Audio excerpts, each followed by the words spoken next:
2 days after the Competition Commission of India, the CCI, slapped a hefty penalty of 600 crores on DLF, India's largest real estate company.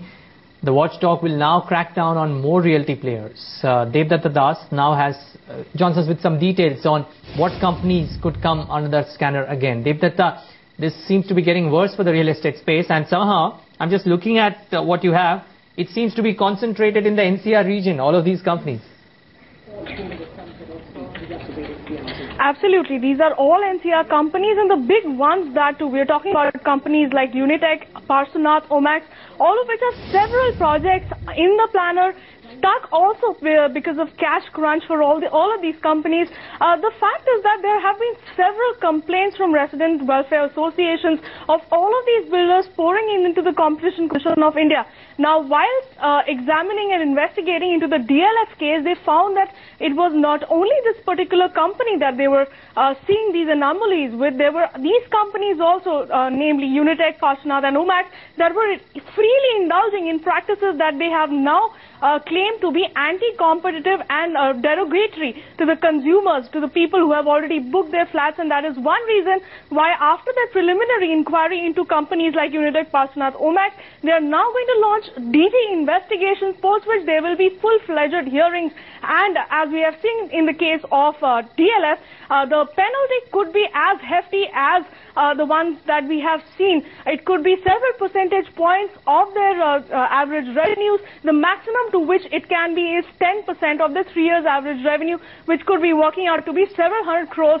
as in the case of DLF. So these are very strong investigations that are being made, and very pointed investigations being made into the agreements, the kind of anomalies that they are doing, how they are playing with consumers to make business profits. All of this is going to be looked into by the Competition Commission of India, and they have said categorically that there will be no leeway given to people who they see as cheating consumers or making money out of several anomalies that they indulge in their agreement practices.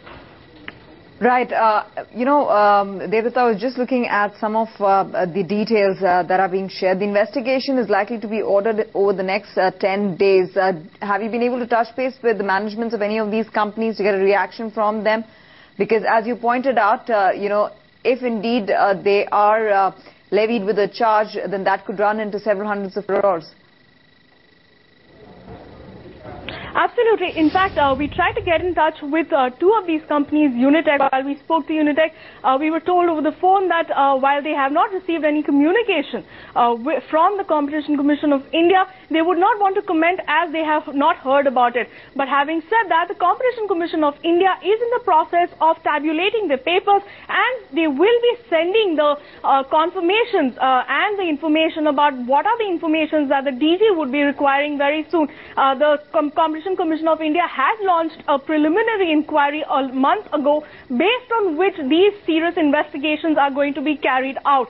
The investigation details are going to be handed out to the DG, and the DG is going to soon be sending them legal notices and legal questionnaires that the companies need to now furnish reports, furnish data of their companies, of their projects, of their financial details, and all of this will happen starting the next week.